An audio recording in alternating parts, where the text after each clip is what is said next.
يا حي يا قيوم برحمتك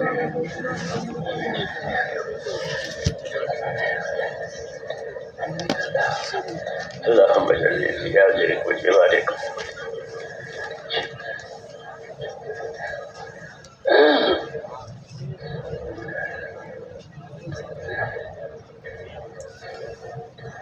بسم الله الرحمن الرحيم. الحمد لله نحمده ونستعينه ونستغفره ونؤمن به ونتوكل عليه ونعوذ بالله من شرور أنفسنا ومن سيئات أعمالنا. من يهده الله فلا مضل له ومن يضلله فلا هادي له ونشهد أن لا إله إلا الله وحده لا شريك له ونشهد أن سيدنا ومولانا محمدا عبده ورسوله صلى الله تعالى عليه وعلى آله وصحبه وبارك وسلم تسليما كثيرا.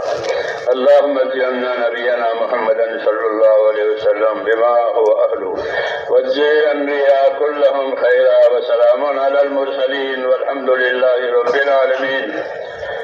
أما بعد أعوذ بالله من الشيطان الرجيم. بسم الله الرحمن الرحيم. ومن أحسن قولا ممن دعا إلى الله وعمل صالحا وقال إنني من المسلمين. صدق الله العظيم. میرے بزرگوں اور پیارے بھائیوں،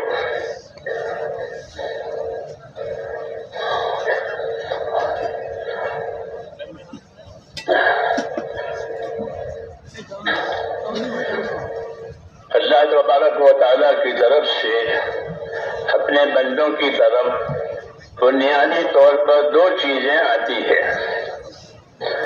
ایک اس کی نعمتیں آتی ہیں اور ایک اس کے احکام آتے ہیں. صبح کے احکام، شام کے احکام، رات کے احکام، غریبی کے احکام، مالداری کے احکام، سفر کے احکام، حضر کے احکام. جو حال ہوگا اس حال کا حکم آئے گا کہ بندوں کو اپنی اطاعت اور عبادت کے لیے پیدا کیا ہے. اس لیے ایک رخ ان کی طرف اللہ تعالیٰ کے حکموں کا ہوتا ہے. جو حکم صبح کے ہیں اگر کوئی اسے شام میں پورا کرے تو وہ قابل قبول نہیں ہے، اور جو حکم شام کے ہیں اسے کوئی صبح پورا کرے تو وہ قابل قبول نہیں ہے. ہر وقت کے ساتھ اس کے احکامات ہیں. دوسری چیز جو اللہ کی طرف سے ہماری طرف ہے وہ اس کی نعمتیں ہیں. اللہ تعالیٰ نے نعمتوں کو بھی پیدا کیا ہے اور نعمتوں کو استعمال کرنے والے، نعمتوں کی حاجت والے بھی پیدا کیے ہیں. تو نعمتیں بھی ہماری طرف ہیں اور حکم بھی ہماری طرف ہے. اور ہم کو تعلیم بھی ہے کہ نعمتوں کی طرف کیسا رخ کرنا ہے اور حکموں کی طرف کیسا رخ کرنا ہے. حضور صلی اللہ علیہ وسلم اپنی مسنون دعاؤں میں یہ دعا مانگا کرتے تھے جو آپ سب بہت سے حضرات کو یاد ہے. ربی اعنی علی ذکرک و شکرک و حسن عبادتک. یہ مشہور دعا ہے جو فرض نمازوں کے بعد مانگی جاتی ہے. اس میں یہی بات ہے، رب اعنی علی ذکرک و شکرک و حسن عبادتک. حضور اپنی دعاؤں میں بھی داعی ہے، اپنی دعوت میں بھی داعی ہے. آپ اپنی دعاؤں میں بھی داعی ہیں. جو دعائیں آپ نے ہم کو سکھائی ہے اس میں ہماری حاجت بھی ہے اور ہماری دعوت بھی ہے. تو آپ اپنی دعاؤں میں بھی داعی ہیں اور اپنی دعوت میں بھی داعی ہیں. آپ کو اللہ نے ایسا بنا کر بھیجا ہے. بعثت مبلغا وداعیا، فرمایا بعثت مبلغا وداعیا وليس الی من الہدایۃ شیء. اللہ اکبر. وخلق ابلیس مزینا وليس الیہ من الضلالۃ شیء. بنیادی بات بتائی ہے. فرمایا مبلغ بنا کر بھیجا ہے۔ بلغ ما انزل الیک، حکم ہے آپ کو کہ جو باتیں آپ پر نازل ہوئی ہے آپ اس کو بندوں تک پہنچائیے اور ان کو سکھائیے، ہاں کہ اس بات کا یہ درجہ ہے، اس بات کا یہ درجہ ہے، اس بات کا یہ درجہ ہے۔ ہاں تو فرمایا مجھے مبلغ بنا کر بھیجا ہے، مجھے معلم بنا کر بھیجا ہے، داعی بنا کر بھیجا ہے، باقی ہدایت میرے ہاتھ میں نہیں ہے۔ یوں بات کسی کو ہدایت دینا اور اس کو منزل مقصود تک پہنچا دینا یہ میرے ہاتھ میں نہیں ہے۔ ایسے ہی فرمایا شیطان کو جو مقابل میں ہے، ہاں مقابل میں ہے، اللہ تعالیٰ اس کے شر سے ہم سب کی حفاظت فرمائے، ہاں وہ مقابل میں کہ ابلیس کو طاقت دی ہے مزین کرنے کی، کہ وہ تمام گناہوں کو، نافرمانی کے کاموں کو، دنیا کے سامان کو مزین کر کے پیش کرے گا انسانوں کے سامنے۔ دیکھو یہ کتنا اچھی چیز ہے، یہ کتنا اچھی چیز ہے، یہ کتنا اچھی چیز ہے۔ زینت دینا کسی معصیت کو، کسی گناہ کو، یہ اس کا کام ہے۔ کسی معصیت اور نافرمانی کو مزین بنا کے پیش کرتا ہے۔ انسان بیچارہ کمزور ہے، وہ اس گناہ میں پھنس جاتا ہے، پھر اس کو چھوڑ دیتا ہے کہ تو جانے تیرا اللہ جانے۔ ہاں یہ اس کا کام ہے کہ آدمی کو پھنسا کر چھوڑ دے۔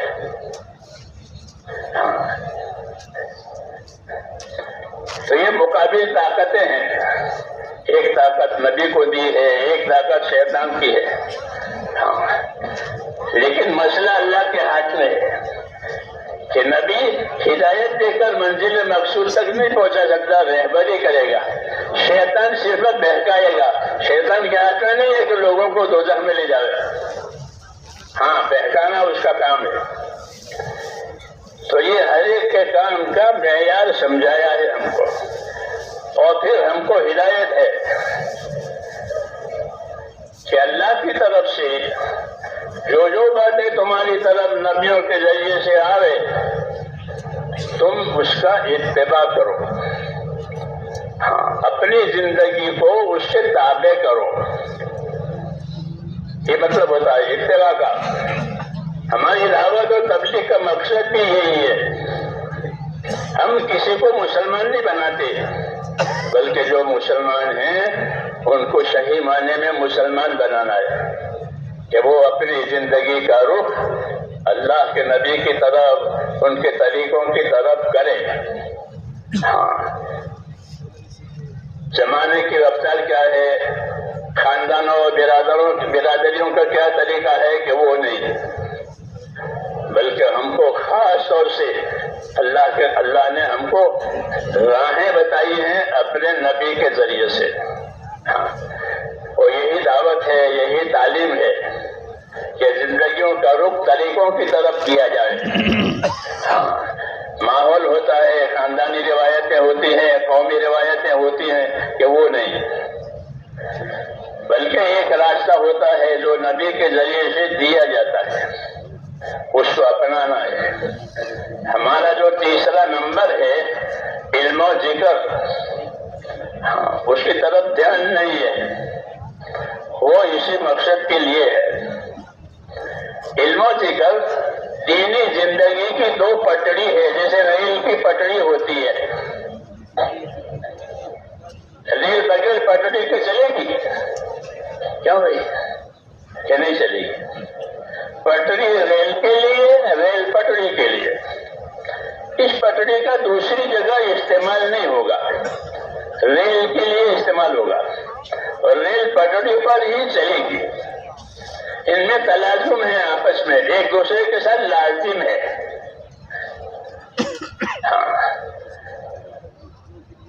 علم و ذکر یہ پٹڑی ہے تو دینی زندگی گزارنے والوں کے لیے اس کے ذمے ہے کہ وہ اپنی زندگی کے ریل کو اس پر چلائے۔ یہ مقصد ہے علم و ذکر کا۔ علم سے کیا مراد ہے اور علم سے کیا دینا چاہتے ہیں؟ تو علم سے دو باتیں دینا چاہتے ہیں بنیادی طور پر۔ ایک بات بنیادی طور پر علم سے یہ دیں گے کہ وہ ہم کو فضائل کا علم دیں گے۔ بندوں کو نبیوں کا طریقہ ہوتا ہے بندوں کو خدا کی طرف متوجہ کرنے کے لیے ان کے پاس کوئی حکومت، کوئی طاقت، کوئی دبدبہ، کوئی دوش ان کے پاس نہیں ہوتا۔ تو ان کے پاس کیا ہوتا ہے کہ ان کے پاس ایک تو ان کی پاکیزہ زندگی ہوتی ہے ہر نبی کی، کہ لوگ اس کو دیکھتے ہیں، ان کی پاکیزہ زندگی۔ پھر جب ان کا وقت آتا ہے اپنے کام کو ظاہر کرنے کا تو اللہ تعالیٰ کے حکم سے پھر وہ اپنے کام کو ظاہر کرتے ہیں۔ تو لوگ ان کی زندگیوں کو دیکھتے ہیں۔ حضور صلی اللہ علیہ وسلم نے بھی جب لوگوں نے آپ کی نافرمانی کی اور آپ کو جادوگر بتایا، یہ بتا فرمایا تم دیکھتے نہیں ہو میں تو ایک لمبی عمر تک تمہارے درمیان میں رہا ہوں۔ نبوت تو بعد میں ظاہر ہوئی ہے۔ وقت لبثت فیکم عمرا من قبلہ افلا تعقلون، میں نے تو تمہارے اندر ایک عمر گزاری ہے 40 برس کی، پھر بھی تم نہیں سمجھتے ہو کہ اگر اس کو کوئی اور چیز کرنی ہوتی تو اس عرصے میں وہ کرتا۔ تو نبی کی زندگی میرے دوستوں پاکیزہ ہوتی ہے پہلے سے ہی، جی ہاں، پھر وہ اپنے مقصد زندگی پر لوگوں کو لاتے ہیں، اور مقصد زندگی پر لانے کے لیے ان کا طریقہ یہ ہوتا ہے کہ وہ بندوں کو بشارتیں سناتے ہیں، کیونکہ آدمی کے اندر اپنے نفع کا حرص ہے۔ ہر آدمی اپنے نفع کا حریص ہے کہ مجھے نفع ہو جاوے، مجھے کامیابی ہو جاوے، میرا مقصد پورا ہو جاوے۔ یہ ہر آدمی میں اپنا حرص۔ دوسری صفت اس کے اندر ہوتی ہے انسان کے اندر خوف، کہ میں کسی خطرے سے دوچار نہ ہو جاؤں، حال میں بھی مستقبل میں بھی کسی خطرے سے میں دوچار نہ ہو جاؤں، اس کا اس کو خوف ہوتا ہے۔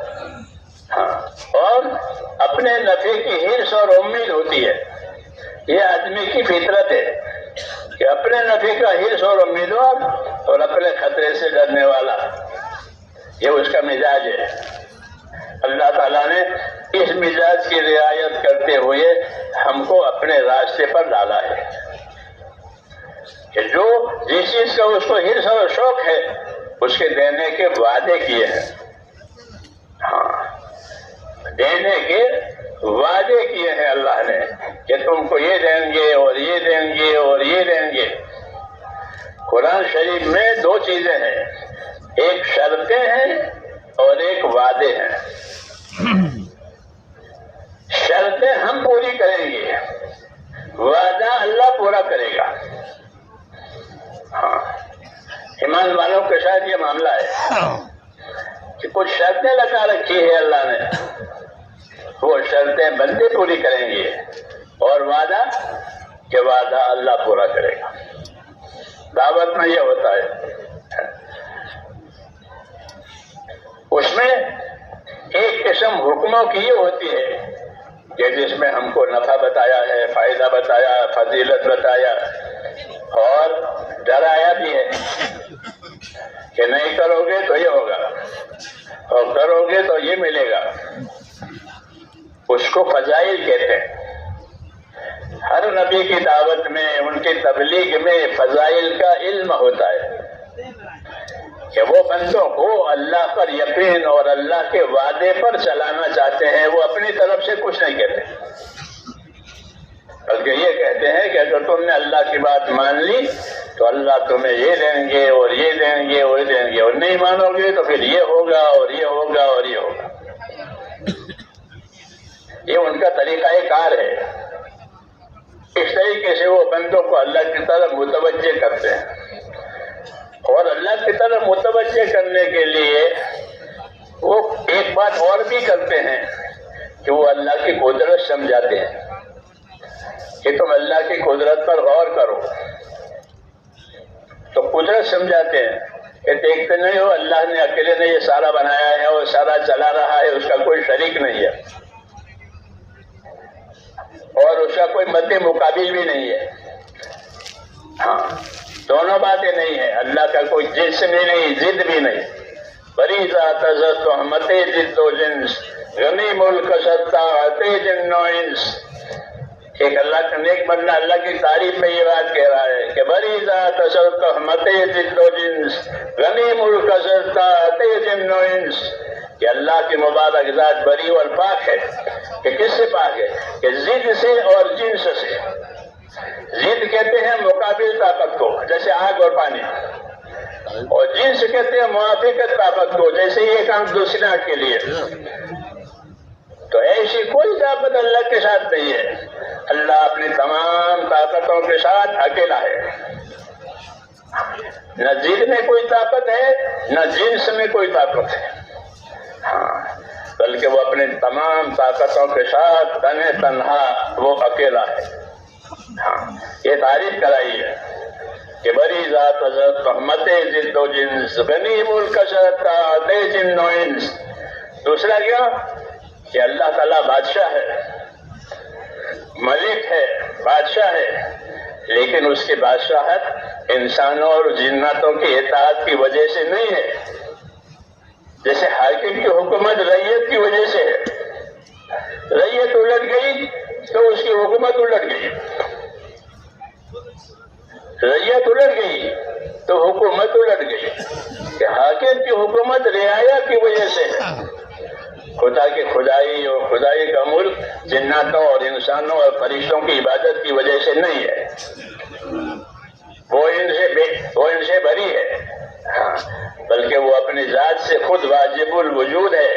ہاں، کسی کی طرف اس کی حاجت نہیں ہے، سب کی حاجتیں اس کی طرف ہے، سب کی حاجتیں اللہ کی طرف ہے، اللہ کی حاجت کسی کی طرف نہیں ہے۔ اللہ غنی ہے، یہ اللہ کی شان ہے، ہاں، اعلیٰ اور بالا، کہ نہ اللہ سے کوئی اعلیٰ ہے نہ اللہ سے کوئی بالا ہے۔ لا الہ الا اللہ وحدہ لا شریک لہ، جی ہاں، یہ خدا کی خدائی ہے۔ تو نبیوں نے سب سے پہلے خدا کی خدائی کی پہچان کرائی ہے۔ دوسری بات کہ ساری چیزیں وہ اللہ کے تابع ہیں، سارے خزانے اللہ کے ہیں اور اس کے تابع ہیں، ہر قسم کے خزانے ہیں، آفتوں کے بھی اور نعمتوں کے بھی، اور وہ اللہ کے قبضے میں ہے۔ وَإِن مِّن شَيْءٍ إِلَّا عِندَنَا خَزَائِنُهُ، کوئی چیز ایسی نہیں ہے، ہاں، بلکہ ہر چیز کے خزانے ہمارے پاس ہیں، اور حکمت کے ساتھ ان خزانوں میں سے مخلوق کی طرف نکالتے رہتے ہیں، دیتے رہتے ہیں، حکمت سے دیتے ہیں۔ جی ہاں، بعض مرتبہ خزانوں میں سب کچھ ہے لیکن دیتے نہیں ہیں، دیتے نہیں ہیں، بند کر کے رکھ دیا۔ جی ہاں، بند کر دیا۔ یہ کیوں بند کر دیا؟ کہ اللہ تعالیٰ جب کوئی چیز بند کریں گے تو ظلم کرنے کے لیے بند نہیں کریں گے، تنگ کرنے کے لیے بند نہیں کریں گے، بلکہ حکمت سے بند کریں گے۔ کوئی حکمت ہے، کوئی حکمت ہے، وہ حکمت اللہ جانتا ہے، اس حکمت کی وجہ سے اس کو بند کیا ہے۔ پھر اس کا وقت آئے گا، حکمت کا اب تقاضا نہیں ہے تو اپنے فضل سے اس نعمت کو کھول لیں گے، حکمت سے بند کریں گے، فضل سے کھولیں گے۔ یہ اللہ کا دستور ہے۔ اس لیے ہمارا ایمان اللہ کی پہچان کرانے کے لیے ہے کہ اللہ کوئی چیز بند کریں گے تو یہ نہیں کہ کوٹا ختم ہو گیا، اب کہاں سے لائیں، ایسا نہیں، بلکہ حکمت سے بند کیا ہے اور فضل سے کھول دیتے ہیں۔ خدا گر حکمت میں بندب دارے کشایت بفضل دہری دی گرے، جو اللہ کو جاننے والے ہیں وہ یہ کہتے ہیں کہ خدا گر حکمت میں بندب دارے کشایت بفضل دہری دی گرے، کہ اگر اللہ تعالیٰ حکمت سے کوئی دروازہ بند کرے گا تو یہ نہیں کہ اس وقت ختم ہو گیا ہے، کہ نہیں، بلکہ حکمت سے بند کیا ہے اور اپنے فضل سے اور زیادہ دینا ہے۔ جیسے ماں کا دودھ بند ہو گیا بچے کے لیے، جی ہاں، تو اب ماں کا دودھ بند ہونے کے بعد وہ بچہ مر جائے گا، کہ نہیں، اب اس کے لیے اس کے فضل سے سب دروازے کھل جائیں گے۔ یہ دستور ہے، اور یہ باتیں اس لیے سمجھائی گئی ہیں تاکہ اللہ کے بندوں کو اللہ کی شان سے واقفیت ہو جائے کہ اللہ کی اپنی شان ہے، اللہ کی اپنی شان ہے، اللہ کی اپنی صفات ہے۔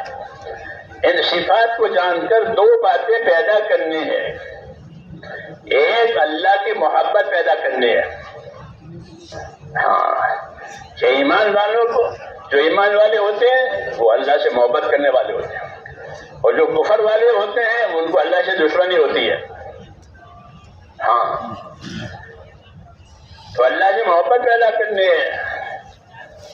محبت پیدا کرنے کے لیے اپنے انعامات، اپنے اکرامات اور اپنی صفات بتائیے، اپنی صفات بتائیے کہ میری یہ صفت ہے، میری یہ صفت ہے، کہ اللہ کے دربار میں کرم ہے۔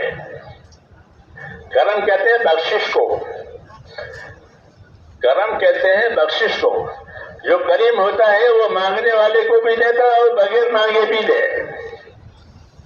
سخی مانگنے سے دیتا ہے، ایک ہوتا ہے سخی، جب ان کے پاس ہو جائے گا تو وہ کو دے دے گا، سخی آدمی ہے۔ تو ایک سخاوت ہے کہ وہ مانگنے والوں کو کوئی داؤں میں، یہ بہت سے سخیوں کے قصے ہوتے ہیں دنیا میں، جی ہاں، کہ کوئی سر مانگنے گیا ہے، حاتم طائی بہت سخی تھا، تو کوئی سر مانگنے گیا تو وہ سر دینے کے لیے تیار ہو گیا، کیا بہت سخی ہے۔ تو ایک تو ہوتا ہے سخی کہ وہ اپنی ضد دے دے گا، اور اللہ تبارک و تعالیٰ کے لیے، کہ اللہ تبارک و تعالیٰ کے لیے جو صفت ہم کو سنائی ہے کہ اللہ کریم ہے۔ اللہ کون ہے؟ کریم۔ کریم کا مطلب یہ ہوتا ہے کہ اللہ جب کوئی معاملہ کرے گا تو اپنی شان صفات کے حساب سے معاملہ کرے گا، مانگنے والے کی حاجت کے حساب سے نہیں، کہ اس کو اتنے حاجت دے دو۔ دنیا میں یہ نظام ہے کہ اتنے حاجت ہے کہ اتنا دے دو، اتنے حاجت ہے اتنا دے دو، کہ ایسا نہیں ہے، بلکہ اللہ تعالیٰ اپنی شان سے دیں گے۔ یبسط الرزق لمن یشاء ویقدر، جس کے لیے چاہیں روزیوں کے دروازے کھول دیں گے، ادھر سے بھی آ رہا ہے، ادھر سے بھی آ رہا ہے، ادھر سے بھی آ رہا ہے، اور جس کے لیے چاہے دروازہ بند کر دیں۔ تو ان کو صبح کی فکر ہے کہ صبح بچے روئیں گے، کیا کھلاؤں گا، ابھی تو کھلا دیا۔ ہاں، یہ دونوں سنتیں اللہ تعالیٰ کی ہے، تنگ بھی کرے اور کھول کے بھی دے۔ ہاں، اس لیے نہیں کہ اس کے پاس نہیں ہے، بلکہ اس کے پاس ہے، لیکن اللہ کی شانیں ظاہر ہوتی ہے۔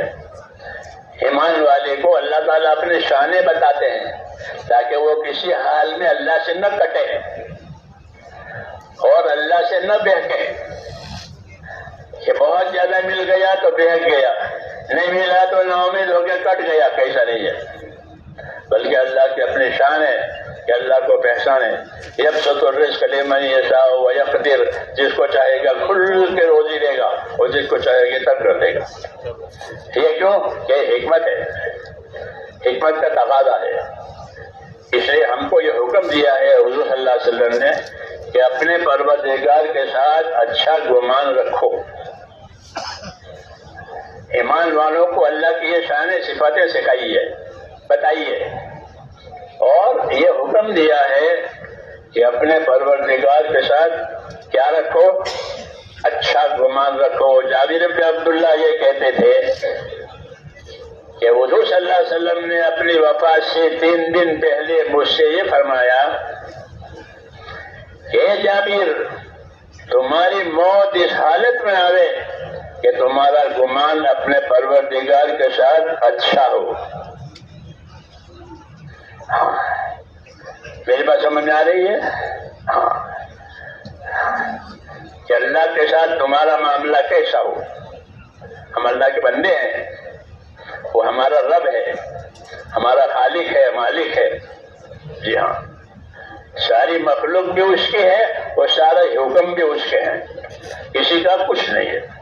الا لہ الخلق والامر، یہ کہا کہ یاد رکھو مخلوق بھی اللہ کی اور فیصلہ اور حکم بھی اللہ کا، کسی کا کچھ نہیں ہے. اپنی مخلوق میں جو چاہے فیصلہ کرے، نفع کا نقصان کا، ہاں وہ جانتا ہے. یہ اللہ نے اپنا تعارف کرایا ہے کہ وہاں بڑی وسعت ہے، اور رسول نے یہ بتایا کہ اپنے پروردگار کے ساتھ تمہارا گمان اچھا ہونا چاہیے. ہاں، کوئی اللہ کے ساتھ بدگمانی نہ کرے. ہاں، یہ اس لیے ہے کہ جب آدمی کسی حالات میں آ جاتا ہے تو شیطان اس کو بہکاتا ہے کہ تو ایسا ہے، اتنا پابند ہے، دیکھو تیرے اللہ نے تیرے ساتھ کیا کیا، تیرے جوان بیٹے کا انتقال ہو گیا. ہاں، یہ تیرے جوان بیٹے کا انتقال ہو گیا، اللہ چاہتا تو وہ زندہ رہتا، اللہ چاہتا تو اچھا ہوتا تھا. جی ہاں، اس کو اغوا کہتے ہیں، یہ بہکاتا ہے.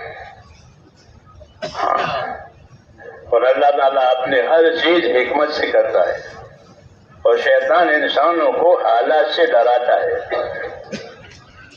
جی ہاں، حالات سے ڈراتا ہے. اگر اللہ کے راستے میں جانے کا ارادہ کریں تو پھر تو جائے گا اللہ کے راستے میں، ان کا کیا ہوگا، اس کا کیا ہوگا، اس کا کیا ہوگا، اس کا کیا ہوگا. ہاں، اب وہ آدمی حیرت میں آ جاتا ہے. جی ہاں، بعض مرتبہ وہ پچھڑ بھی جاتا ہے، نہیں جاتا. ہاں، اسے اغوا کی وجہ سے. تو ایسے موقع پر تعلیم دی ہے کہ یوں ہوگا، یوں ہوگا. کہ حضور اللہ نبی سے فرماتے ہیں کہ قل لن یصیبنا الا ما كتب اللہ لنا. کہ نبی کہہ دو کہ کچھ نہیں ہوگا ہم کو، جو ہمارے رب نے پہلے لکھا ہے وہ ہوگا.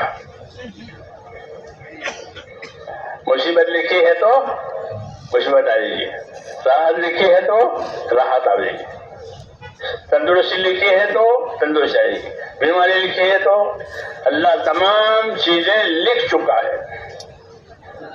جی ہاں، اور جو جو چیزیں لکھی ہیں ان کو ہر روز عمل میں لاتے ہیں. جی ہاں، ان کو اپنے عمل میں لاتے ہیں. کل یوم هو فی شأن، کہ ہر روز وہ اپنے کام میں ہے. جیسے آپ حضرت اپنے کام میں ہوتے ہیں، اپنی ضروریات میں ہوتے ہیں، کہ اللہ ہر روز اپنے کام میں ہے. اس نے اپنے کاموں کو لکھا ہے. جی ہاں، پھر ان کاموں کو روزانہ عمل میں لاتے ہیں. آج اس کی موت ہے، اس کو موت دینی ہے، آج اس کو روزی دینی ہے، آج اس کو شفا دینی ہے. ہاں، تعارف کرایا کل یوم هو فی شأن، کہ ہر روز وہ اپنے کام میں ہے. ہاں، ایسے نہیں ہے کہ سب مخلوق کام کر رہی ہے، کہ ہر روز اللہ اپنے کام میں ہے. وہ اپنے کاموں کی ترتیب تنفیذ اپنی شان کے مطابق کرتے ہیں. یہ ہم کو ہمارے دین نے بتایا ہے، اس لیے تاکہ کوئی اللہ کے ساتھ بدگمانی نہ کرے. جو کچھ کریں گے حکمت سے کریں گے. بعض چیزیں تم کو ناگوار معلوم ہوگی، وہ تمہارے لیے اچھی ہوگی. بعض چیزیں تمہیں اچھی معلوم ہوگی لیکن وہ تمہارے لیے بہتر نہیں ہوگی. یہ کہا ہم سے، یہ کہا ہم سے. کیوں؟ کہ دین پر چلنے والوں پر زیادہ تر حالات آتے ہیں. موافق حالات بھی آتے ہیں، ناموافق حالات بھی آتے ہیں. یہ دونوں حالات، تو حالات کا اعتبار نہیں ہے. حالات بدلتے رہتے ہیں. جیسے صبح ہوئی، شام ہوئی، رات ہوئی، دن ہوا، کہ حالات کو قرار نہیں ہے. حالات بدلتے رہتے ہیں. اس لیے حالات کی وجہ سے کوئی اللہ سے ناراض نہ ہو، اور حالات کی وجہ سے کوئی اللہ پر نہ اتراوے۔ کیا اچھے حالات ہو گئے کہ حالات امتحان کے لیے اللہ نے پیدا کیے، جی ہاں، کہ اس میں کون کیسا چلتا ہے۔ حالات کو بھی پیدا کیا ہے، نعمتوں کو بھی پیدا کیا ہے، نعمتوں کو بھی پیدا کیا ہے، اور نعمتیں پیدا کر کے دیتے بھی ہیں، مانگنے کا انتظار نہیں کرتے، مانگنے کا انتظار نہیں کرتے کہ مانگے تو دوں، بغیر مانگے دے اور اپنی شان سے دے۔ یہ اللہ تعالیٰ کا نظام ہے کہ بغیر مانگے دینا اور اپنی شان سے دینا۔ جی ہاں، یہ اللہ کی شان ہے، یہ شان اللہ تعالیٰ کی نبیوں نے ہم کو سمجھائی ہے۔ ہاں، یہ اللہ کی شانیں ہیں، قرآن کریم بھرا ہوا ہے ان باتوں سے۔ ہاں، یہ کیوں ہے؟ تاکہ اللہ تعالیٰ پر جس طرح ہمارا ایمان ہے، اس طرح اللہ تعالیٰ سے محبت بھی ہو جاوے۔ کیا ہو جاوے؟ کہ اللہ پر ایمان بھی ہے، اور کیسا ایمان؟ زبردستی کا کہ نہیں، والذین آمنوا اشد حبا للہ، کہ والذین آمنوا اشد حبا للہ، کہ جو ایمان والے ہیں وہ تو اللہ کی محبت میں بڑے تیز ہیں، بڑے سخت ہیں، کہ وہ اللہ کی بات محبت سے مانتے ہیں، گلا دبا کر کے بات نہیں منوائی جا رہی ہے، بلکہ محبت سے مانتے ہیں۔ اس لیے کہتے ہیں اپنے اللہ سے محبت کرو، کیوں کہ اس کی نعمتیں کھاتے ہو، وہ تمہیں نعمتیں دیتا ہے، جی ہاں، حیات دیتا ہے، تو اس لیے اپنے اللہ سے کہ اپنے اللہ سے محبت کرو، اور محبت کے ساتھ اللہ کی اطاعت کرو۔ یہ اصل مسئلہ ہے ہمارا، اصل مسئلہ اللہ تعالیٰ کے ساتھ اطاعت کا ہے، کہ اس کے بندے بن کر، اس کے تابعدار بن کر زندگی گزارے۔ اطاعت ہی اصل ہے جس کے لیے نبی آتا ہے، کہ زندگیوں میں اطاعت آ جائے، اپنی نفسانیت میں سے، اپنے خواہشوں میں سے، اپنے ماحول میں سے آزاد ہو جائے، اور اللہ کی اطاعت پر قائم ہو جائے۔ یہ دعوت ہے، تو اصل دعوت جو ہے وہ اللہ کے اطاعت کی ہے۔ وما ارسلنا من رسول الا لیطاع باذن اللہ، یہ فرمایا، وما ارسلنا من رسول الا لیطاع باذن اللہ۔ جب کبھی ہم نے زمین پر کوئی رسول بھیجا ہے اللہ کے دے، تو کسی اور کام کے لیے نہیں، بلکہ صرف اس کام کے لیے کہ وہ نبی اللہ کے بندوں کو ان کی ذمہ داری سمجھا کر اللہ کی اطاعت پر قائم کرے۔ ہمارے نبی کو سارے عالم کے لیے بھیجا، تاکہ سارے عالم میں اللہ کی اطاعت کی بات چلے۔ جی ہاں، کافۃ للناس بشیرا و نذیر آپ کی صفت ہے کہ اللہ کیا آپ کو سارے عالم کے لیے بشیر و نذیر بنا کر بھیجا ہے، کہ لوگ اطاعت کریں گے تو بشارتیں سنیں گے، اچھے حالات دیکھیں گے، لوگ نافرمانی کریں گے تو ان پر انذار یعنی ڈراونے حالات آئیں گے، تو یہ سارے عالم کے لیے ہے۔ تو نبیوں کو اللہ تبارک و تعالیٰ اطاعت قائم کرانے کے لیے بھیجتے ہیں، اور یہی مقصد ہے دعوت اور تعلیم کا، کہ دعوت دی ہے، تعلیم دی ہے، تاکہ ایک ایک کی زندگی اطاعت پر آوے۔ اطاعت اجتماعی بھی ہوتی ہے، اطاعت انفرادی بھی ہوتی ہے، اطاعت اجتماعی بھی ہوتی ہے۔ بعض کام ایسے ہوتا ہے کہ وہ مل جل کر کیے جاتے ہیں، اکیلے کا نہیں چلے۔ جمعہ کی نماز اکیلے کوئی پڑھے گا؟ کیوں بھائی؟ کہ نہیں، جمعہ ایک آدمی کا نہیں ہوگا، عید ایک آدمی کے لیے ہوگی، حج ایک آدمی کے لیے ہوگی۔ تو بعض کام مل جل کے کرنے کے ہیں عبادتوں میں، دوسرے کاموں میں، اور بعض کام انفرادی طور پر کرنے کے لیے ہوتے ہیں، لیکن بہرحال کرنی ہے اطاعت۔ جی ہاں، کہ بندوں کو اللہ نے اپنی اطاعت کے لیے پیدا کیا ہے، دعوت اطاعت کی ہے کہ اطاعت کرو۔ اطاعت کا مفہوم عبادت سے اور زیادہ ہے، عبادت تو صرف اللہ کی ہوگی اور کسی کے لیے ہوگی۔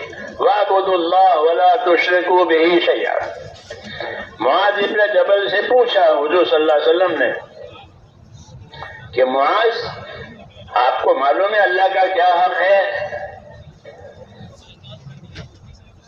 آپ کو معلوم ہے اللہ کا کیا حق ہے؟ یہ حضرت معاذ سے حضور صلی اللہ علیہ وسلم نے پوچھا. انہوں نے عرض کیا مجھے نہیں معلوم ہے. ہاں بتائیں گے. جیسے ان کی عادت تھی کہ اللہ و رسولہ عالم. اور یہ سوالات بھی اسی لیے ہوتے تھے کہ جو چیز ان کے کام کی ہے، جو حق ان کے اوپر ہے، وہ ان کو بتانا ہے. اللہ نے دنیا کو میرے بھائیوں دارالحقوق بنایا ہے. کیا بنایا ہے؟ کہ یہ حقوق ادا کرنے کی جگہ ہے. جس طرح یہ حاجتیں پوری کرنے کی جگہ ہے دنیا، ایسے ہی یہ حقوق ادا کرنے کی بھی جگہ ہے. حاجت تو ہر حاجت مند کو محسوس ہوتی ہے. مجھے پیاس لگی ہے تو میں پیاس محسوس کروں گا، آپ کو بھوک لگی ہے تو آپ بھوک محسوس کریں گے. ایسا ہر جاندار وہ حاجت کو محسوس کرتا ہے. یعنی حاجت کی تبلیغ نہیں ہوتی، وہ تو خود اپنی حاجت محسوس کر کے اس کا طریقہ اختیار کرے گا. ہاں نبی یہ بتائے گا انسانوں کو کہ حاجت پوری کرو لیکن حاجت کا طریقہ معلوم کرو. ہاں حاجت کا طریقہ معلوم کرو. تو تبلیغ طریقوں کی ہوتی ہے، حاجتیں تو خود پیدا ہوتی ہیں اندر.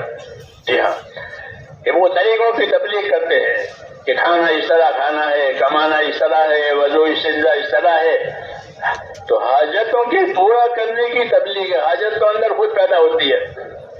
ہاں اس کو طریقے کہتے ہیں کہ نبیوں کے ذریعے سے طریقے ملتے ہیں کیونکہ حاجت تو پہلے سے ہی ہے. ایسے ہی نبیوں کے ذریعے سے ذمہ داریاں ملتی ہے. ذمہ داریاں دو چیزوں کی ہوتی ہے، جانی ذمہ داری، مالی ذمہ داری. جانی ذمہ داری اور مالی ذمہ داری، یہ دو بڑی نعمتیں اللہ تعالیٰ بندوں کو دیتے ہیں. جانی ذمہ داری حیات بھی ہے، اولاد بھی ہے، یہ جانی نعمتیں ہیں. مال دیا ہے، جی ہاں دولت ثروت دی ہے، یہ دوسری نعمت ہے. تو یہ نعمتیں بندوں کی طرف آتی ہے. ان نعمتوں کے تعلق سے کیا حق ہے؟ کہ ان نعمتوں کے تعلق سے یہ ہے کہ یہ نعمتیں وہاں استعمال ہو جہاں اللہ راضی ہوتا ہو. یہ مسنون دعاؤں میں یہ تعلیم ہے. جو مسنون دعائیں ہیں نا وہ دعا بھی ہے اور وہ دعوت بھی ہے. لیکن بیچارے ہم عربی والے عربی جانتے نہیں ہیں، اسے پتہ نہیں چلتا. ورنہ ان دعاؤں میں دعوت بھی ہے، دعا بھی ہے. جو حضرات عربی جانتے ہیں وہ اس کو دیکھیں گے، محسوس کریں گے کہ اس میں دعوت بھی ہے، اس میں دعا بھی ہے، اس میں حاجت بھی ہے اور مقصد کی طرف رہبری بھی ہے. اس لیے میرے بھائیوں دین سیکھنا بہت ضروری ہے. ہاں دنیا بنی ہے اس دین کے لیے. دنیا دین کے لیے بنی ہے. یہ دنیا میں انسانوں کو پھیلا کر کے اللہ نے دین اتارا ہے. ہاں اور پھر دین اتار کر اللہ تعالیٰ دیکھیں گے کہ کون دین پر چلتا ہے، کون دین چھوڑتا ہے. امتحان ہے. دنیا کو میٹھا بنایا ہے. کسی کو دنیا کڑوی لگتی ہے؟ نہیں لگتی. ہاں کڑوی لگے تو تھوک دے، چھٹکارا حاصل کر لے، لیکن کوئی چھٹکارا حاصل کرنے والا نہیں ہے، سب اندر گھسنے والے ہیں. کیوں کہ وہ میٹھی ہے. یہ بات ہم کو نبی نے بتائی ہے کہ ان الدنیا حلوۃ خضرہ، کہ دنیا کیسی ہے کہ دنیا میٹھی بھی ہے، ہری بھری بھی ہے. دنیا میٹھی ہے اور ہری بھری بھی ہے. یہ تشبیہ ہے. پہلی بارش ہوتی ہے زمین پر تو جو گھاس اگتی ہے وہ بہت ملائم ہوتی ہے. اور بہت میٹھی ہوتی ہے، اس لیے وہ جانور اس کو چرتے ہیں، وہ کترتے ہیں تو پھر اس کا ذائقہ بدل جاتا ہے۔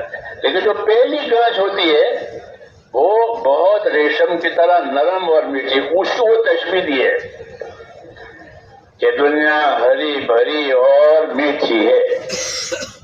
ہاں ظاہر بات ہے، جب ہری بھری اور میٹھی ہے تو ہر جانور اس کا طالب ہوگا۔ ہاں، اور انسان تو خاص طور سے، کیونکہ انسان کو تو اللہ نے شعور بھی دیا ہے، سمجھ بھی دیا، جانوروں کو سمجھ نہیں دی ہے، تو یہ تو ضرور اس کے طالب ہوں گے۔ تو فرمایا دنیا ہری بھری اور میٹھی ہے، ایک بات۔ دوسری بات یہ ہے کہ اللہ تعالیٰ دنیا میں تم کو ایک کے بعد ایک کو لائیں گے۔ پہلے کون تھے اس دکان پر، اس کاروبار پر؟ کہ میرے دادا تھے۔ اب کون ہے؟ کہ میرا ابا ہے۔ ایک تصویر ہے، پھر ابا بھی چلے گئے، اب کون ہے؟ کہ اب ان کے بیٹے ہیں، پھر بیٹے چلے گئے، اب کون ہے؟ کہ ان کے پوتے ہیں۔ یہ نظام ہے۔ ان اللہ تعالی مستخلفکم فیہ، کہ اللہ تمہیں اس دنیا میں ایک کے بعد ایک کو لائیں گے۔ کہ پہلے دادا تھے، ان کا کاروبار تھا، ان کا نظام تھا، پھر وہ چلا گیا، پھر ابا آئے، پھر بیٹے آئے، پھر پوتے آئے۔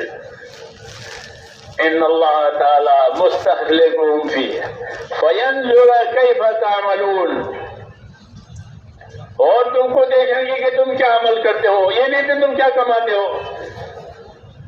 دنیا والے تو دیکھتے یہ کیا کماتا ہے، جی ہاں، اور اللہ کیا دیکھتے ہیں کہ وہ کیا عمل کرتا ہے۔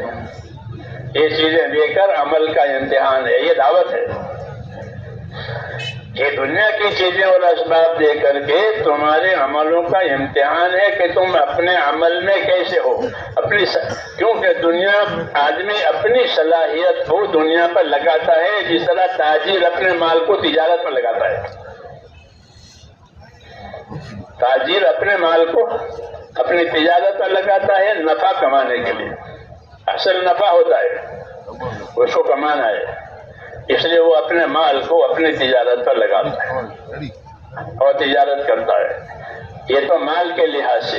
حضور صلی اللہ علیہ وسلم اس سے اگلی اور عام بات کہتے ہیں حدیثوں میں۔ وہ اگلی اور عام بات یہ ہے کہ ہر آدمی تاجر ہے۔ یہ فرمایا ہر آدمی تاجر ہے۔ کل الناس یغدو فبائع نفسہ موبقها اور موتقها، یہ کہہ رہا ہے کہ کل الناس یغدو فبائع نفسہ موبقها اور موتقها، کہ ہر آدمی تاجر ہے۔ جی ہاں، یہ نہیں کہ دکان کھول کے بیٹھا ہے وہی تاجر ہے، کہ وہ اپنے مال کا تاجر ہے، اور ہر آدمی اپنی صلاحیت کا تاجر ہے۔ یہ دعوت دے رہے ہیں، یہ سمجھا رہے ہیں کہ یہاں دنیا میں آ کر ہر آدمی اپنی صلاحیت لگائے گا۔ جی ہاں، دنیا بہت پھیلی ہوئی ہے۔ جی ہاں، تو ہر آدمی دنیا میں آ کر اپنی صلاحیتوں کو لگائے گا، یہ کہہ رہے ہیں۔ کل الناس یغدو فبائع نفسہ موبقها اور موتقها، پھر صلاحیت لگا کر بعض لوگ جو ہیں اپنی ذمہ داری میں کامیاب ہو جائیں گے سدا مدا کے لیے، ہاں، اور بعض لوگ اپنی صلاحیتوں کو برباد کر کے ہمیشہ کے لیے ہلاک ہو جائیں گے۔ یہ نظام سمجھایا ہے کہ کل الناس یغدو فبائع نفسہ موبقها موتقها، کہ ہر آدمی اپنی صلاحیت لگاوے گا، پھر اپنی صلاحیتوں میں سے بعض اپنے آپ کو پریشانیوں میں سے، مشاکل میں سے نکال کر کامیاب کر دیں گے، اور بعض اپنی صلاحیتوں کو کہ ہلاکت میں ڈالیں گے، خود بھی ہلاک ہو جائیں گے، اور ان کی صلاحیتیں بھی برباد ہو جائیں گی۔ یہ عام بات ہے۔ اس لیے اللہ تعالیٰ نے دنیا میں انسانوں کی صلاحیتوں کو لگانے کے لیے راستہ قائم کیا ہے، وہ نبیوں والا راستہ ہے۔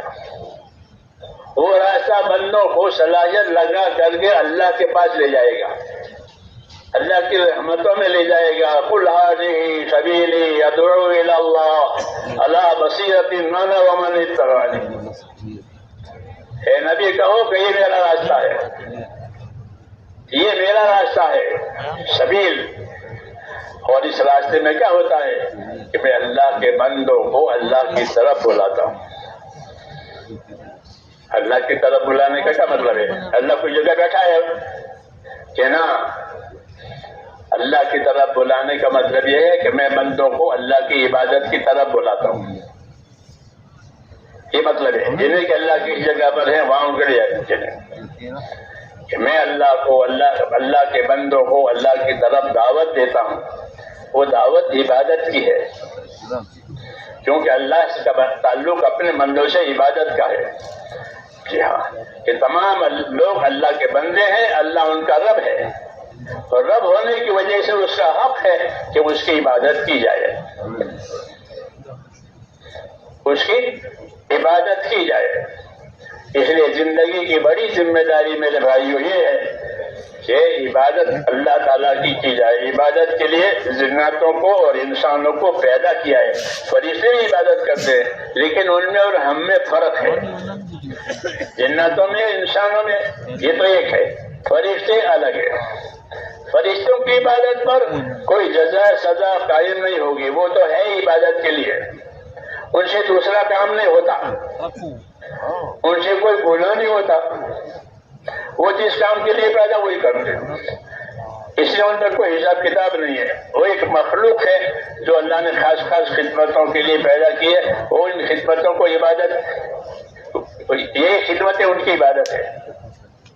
ملائکہ، لیکن انسانوں اور جناتوں کو اللہ تعالیٰ نے ایک انعام دیا ہے، وہ یہ ہے کہ یہ میری عبادت کریں۔ کیا کریں؟ کہ یہ میری عبادت کریں۔ وما خلقت الجن والانس الا لیعبدون، میں نے جناتوں کو اور انسانوں کو میری عبادت کے لیے پیدا کیا۔ تو یہ شرف ہے، یہ کیا ہے؟ یہ شرف ہے، یہ عزت ہے کہ اللہ نے ان کو اپنی عبادت کے لیے پیدا کیا ہے۔ ہاں، کہ یہ اللہ کے بندے بن کر کے زندگی گزاریں گے۔ پھر اس عبادت کی ذمہ داریوں کو سمجھانے کے لیے کہ عبادت کس لیے آدمی جاہل پیدا ہوتا ہے، تو عبادت کی ذمہ داریوں کو سمجھانے کے لیے پھر ایک دوسرے طبقے کو پیدا کیا، وہ نبیوں کا طبقہ ہے جو اس عبادت کی ذمہ داری کو سمجھاتے ہیں کہ عبادت کیسے کرو گے، اور عبادت کرو گے تو کیا ملے گا، اور نہیں کرو گے تو کیا ہوگا۔ وہ اس کا علم لے کر کے آتے ہیں، اس کا علم لے کر کے آتے ہیں کہ تم اطاعت اور عبادت کرو گے تو کیا ملے گا، اور اطاعت اور عبادت نہیں ہوگی تو کیا ملے گا۔ اس کو دین کہتے ہیں کہ زندگیوں کو اطاعت پر اور زندگیوں کو عبادت پر لانا ہے، یعنی اپنے خواہشوں میں سے نکلنا ہے، حکموں پر آنا ہے، یہ دعوت ہے۔ اپنی خواہشوں میں سے نکلنا، اس طرح مریض اپنے علاج کی وجہ سے بہت سی چیزوں کی خواہش کرتا ہے، لیکن وہ خواہش پوری نہیں کرتا، وہ ڈرتا ہے بیماری بڑھ جائے گی، حکیم منع کرتا ہے، ڈاکٹر منع کرتا ہے، تو وہ اپنے آپ کو ان خواہشوں سے بچاتا ہے جو اس کی صحت کے لیے نقصان دہ۔ ایسے اللہ تعالیٰ نے ہم کو بہت سی چیزوں سے منع کیا ہے تاکہ وہ ہماری ایمانی اور دینی زندگی کو نہ بگاڑے۔ ہاں، اس لیے ان چیزوں کا جاننا ضروری ہے، اس کا پابند ہونا ضروری ہے۔ کون کون چیزوں سے منع کیا ہے اور کیسا منع کیا ہے؟ اس لیے بچنے کے لیے اللہ تعالیٰ نے انسانوں نے ایک صفت رکھی ہے، اس کو صفت تقویٰ کہتے ہیں۔ تقویٰ یعنی اللہ کا ڈر، یہ اللہ نے اندر رکھا ہے۔ کیا ایمان اور تقویٰ یہ دونوں صفتیں ہیں۔ ایمان مثبت ہے، تقویٰ منفی ہے۔ ایمان کا تقاضا یہ ہے کہ اللہ کی بات مانی جائے، تقویٰ کا تقاضا یہ ہے کہ نافرمانیوں سے اپنے آپ کو بچایا جائے۔ جی ہاں، یہ دو صفتیں ہیں، ایک ایمان، ایک تقویٰ۔ جی ہاں، یہ دو صفتیں اللہ تعالیٰ پیدا کرتے ہیں ہمارے اندر اور ہم کو بتاتے ہیں کہ اللہ پر ایمان لاؤ، اللہ کے وعدوں پر یقین کرو، اس کے حکموں میں کامیابی کا یقین کرو اور اس کے نافرمانی میں اپنی ہلاکت کا یقین کرو۔ جیسے بجلی کے دو تار ہوتے ہیں، ایک مثبت ایک منفی، ایک تار کھینچتا ہے ایک تار پھینکتا ہے، ایسا ہوتا ہے۔ تو ایمان کھینچے گا اللہ کی طرف اور تقوی بچائے گا نافرمانی سے۔ جی ہاں، دین کی دعوت میں ان دونوں صفتوں کے پیدا ہونے کا سامان ہے کہ جب آدمی دین کی دعوت میں اور دین کی محنت میں صحیح اصولوں سے چلے گا، سیکھ کر سمجھ کر پوچھ کر مان کر، تو اللہ ان کو یہ دونوں صفتیں دیں گے، ایمان کی صفت دیں گے، تو اطاعت میں آگے بڑھ جائے گا، تابعداری میں آگے بڑھ جائے گا، محبت سے بات مانے گا۔ دوسری صفت تقوی کی ہے کہ اندر اللہ تعالیٰ ڈر پیدا کر دیتے ہیں، اس ڈر کی وجہ سے وہ اپنے آپ کو نافرمانی سے بچاتا ہے۔ ایمان اور تقوی یہ دو صفتیں دعوت و تبلیغ کی محنت سے یہ دونوں صفتیں دلوں میں زندہ ہوتی ہے۔ جو محنت اللہ تعالیٰ نے نبیوں کے ذریعے سے بھی ہے، مولانا الیاس صاحب رحمۃ اللہ علیہ اس کام کے بارے میں فرماتے تھے کہ میں اس کو کار نبوت سمجھتا ہوں، یہ نبوت کا کام ہے، جیسے حکومت کے کام ہوتے ہیں، تجارت کے کام ہوتے ہیں، کہ میں ان کو نبوت کا کام سمجھتا ہوں۔ تو نبوت کا کام کرنے سے کیا ملے گا؟ جیسے تجارت کا کرنے سے مال ملے گا، نبوت کا کام کرنے سے کیا ملے گا؟ کہ نبوت کا کام کرنے سے ایمان اور تقوی ملے گا۔ کیا ملے گا؟ ایمان مثبت ہے، تقوی منفی ہے۔ مثبت ہے یعنی خدا کی طرف آگے بڑھنے کے لیے ایمان دیا ہے کہ اللہ پر ایمان لاؤ، اللہ سے تعلق پیدا کرو، اللہ پر بھروسہ کرو، اللہ سے اچھا گمان رکھو، اللہ کے آگے بڑھو۔ ہاں، تو کیا ملے گا اللہ کی آگے بڑھنے کہ سب سے پہلے اللہ کی طرف آگے بڑھنے والوں کو مغفرت ملے گی۔ کیا ملے گی؟ سابقوا الی مغفرۃ من ربکم۔ مولانا الیاس صاحب فرماتے تھے ہماری محنت کا پہلا پھل، ہماری محنت کا پہلا پھل مغفرت ہے۔ کیا ہے؟ مغفرت، معافی ہو گئی۔ الا تحبون ان یغفر اللہ لکم، جو کہہ رہے ہیں کہ تم کو پسند نہیں کہ اللہ تمہاری مغفرت کرے؟ کہ کیوں نہیں، ہم تو پسند ہے کہ اللہ ہماری مغفرت کرے۔ تو فرماتے تھے کہ اللہ کے اطاعت اور اللہ کی طرف بڑھنے میں پہلا انعام یہ ملے گا کہ کام کرنے والوں کی اللہ مغفرت کرے گا، اس لیے کہ کام کے دوران میں ان سے غلطیاں بھی ہوگی، گناہ بھی ہوں گے، یہ آگے پیچھے بھی کریں گے، انسان ہے، اس کے قدم پھسل جاتے ہیں، وہ بھول جاتا ہے، جی ہاں، اور بعض مرتبہ میں سست ہو جاتا ہے، جان بوجھ کے سست ہو جاتا ہے، جی ہاں۔ تو ایسی حرکتیں اس سے ہوتی ہے، اس لیے اپنی طرف دعوت دی ہے اللہ نے اور دعوت دے کر مغفرت کا وعدہ کیا ہے۔ کس کا؟ تمہاری مغفرت ہو جائے گی، ہماری دعوت پر آؤ، ہمارے کام پر آؤ، ہماری طرف سے دی ہوئی ذمہ داریوں کو پورا کرو، کہ کیا ملے گا؟ کہ مغفرت ملے گی۔ الا تحبون ان یغفر اللہ لکم، کیا تم یہ پسند نہیں کرتے کہ اللہ تمہاری مغفرت کرے؟ کہ سب سے بڑی نعمت یہی ہے کہ اس کی موت پر اللہ اس کی مغفرت کر دے۔ قصہ ختم ہو گیا، مغفرت ہو گئی، سارے گناہ معاف ہو گئے، کہ بس اب کیا ہے کہ مغفرت کے بعد اللہ کی نعمت ہے۔ جی ہاں، اللہ کی نعمت ہے، پہلے مغفرت ہو جائے گی، پھر نعمت۔ سابقوا الی مغفرۃ من ربکم، اللہ کی مغفرت کی طرف بڑھو، ایسے اسباب اختیار کرو، ایسے اعمال اختیار کرو جو تمہاری مغفرت کا ذریعہ بن جائے۔ کہ مغفرت آدمی کو لے ڈوبتی ہے، مغفرت آدمی کو ڈوبتے ہوئے آدمی کو بچاتی ہے، جیسے گناہ اس کو ڈوبوتے ہیں اور مغفرت ہو تو نجات ہو جاتی ہے۔ تو مغفرت کے اسباب پیدا کرو۔ یہ مغفرت کے اسباب کیا ہیں؟ یہ مغفرت کا ایک سبب ایمان ہے کہ ایمان کی وجہ سے مغفرت ہوگی، جس کا ایمان نہیں اس سے مغفرت نہیں ہوگی۔ جس کا ایمان نہیں ہے کفر ہے کہ اس کو اللہ کبھی معاف نہیں کرے گا، اور جس کا ایمان ہے چاہے ہلکا ایمان ہو لیکن وہ مغفرت کا سامان ہے، اس نے ایمان دیا، مغفرت کا وعدہ کیا۔ ہاں، تو ایمان کا کیا تقاضا ہے؟ آدمی کے پاس مال آتا ہے تو مال کا تقاضا ہوتا ہے کہ تجارت کی جائے، ورنہ کھا جائے گا، خود ہی کھا جائے گا اگر تجارت نہیں کرے گا تو۔ اسے وہ اپنے مال کو تجارت پہ دوسری ایسی جگہوں پہ لگا دے کہ وہ بڑھتا رہے۔ تو مال تجارت پر لگانے سے بڑھتا ہے اور بچتا بھی ہے۔ ایسے میرے دوستوں زندگیوں کو اطاعت پر لگانے کی وجہ سے وہ زندگی نفع دینے والی ہوتی ہے، کہ بعض لوگوں کی زندگی نفع دینے والی ہوتی ہے، بعض لوگوں کی زندگی کھوٹ میں اترنے والی ہوتی ہے۔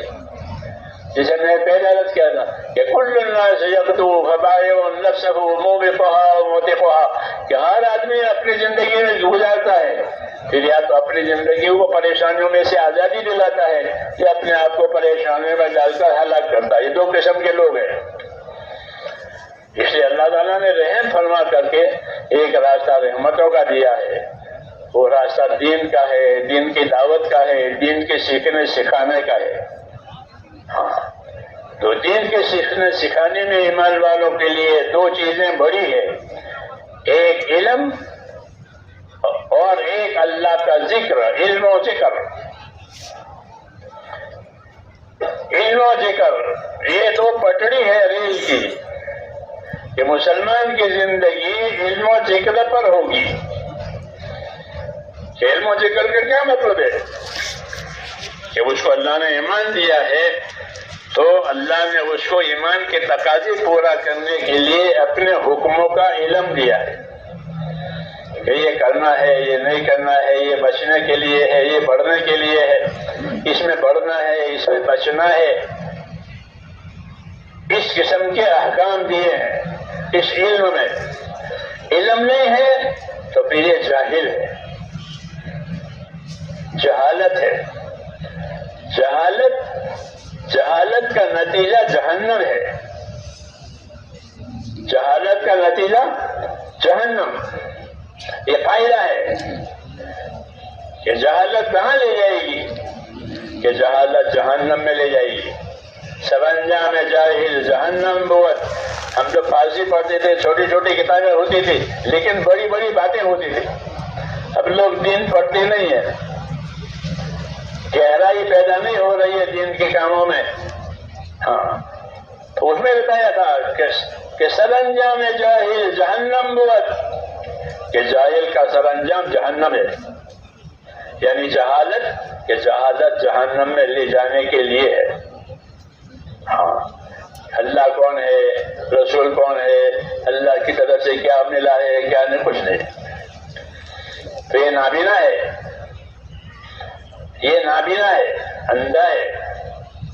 رسول صلی اللہ علیہ وسلم کا بڑا کمال یہ تھا کہ آپ نے لوگوں کو جہالت میں سے نکالا۔ جہالت کی وجہ سے وہ عمل کرتے تھے لیکن غلط عمل کرتے تھے۔ تو جاہل ہے، ننگا طواف کرتے تھے۔ طواف بیت اللہ کا ایک ایسی عبادت ہے جو ایک ہی جگہ ہوتی ہے، دوسری جگہ نہیں ہوتی، وہ ایک ہی جگہ ہوتی ہے۔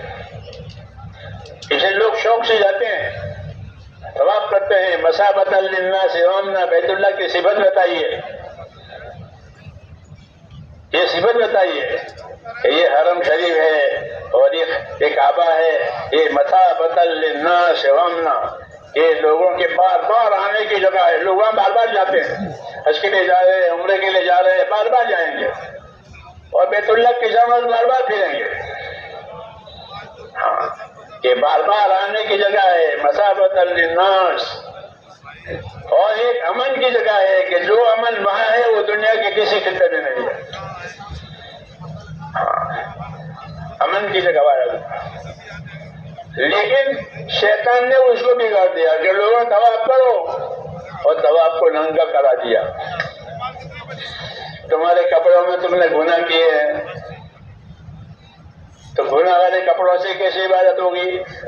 تو پھر کیا کریں کہ قریش سے کپڑے مانگو. یہ قریش متولی ہے، ان سے کپڑے مانگو، تمہیں اچھے کپڑے دیں گے. وہ ظاہر بات ہے کہ قریش کتنوں کو کپڑے دیں گے؟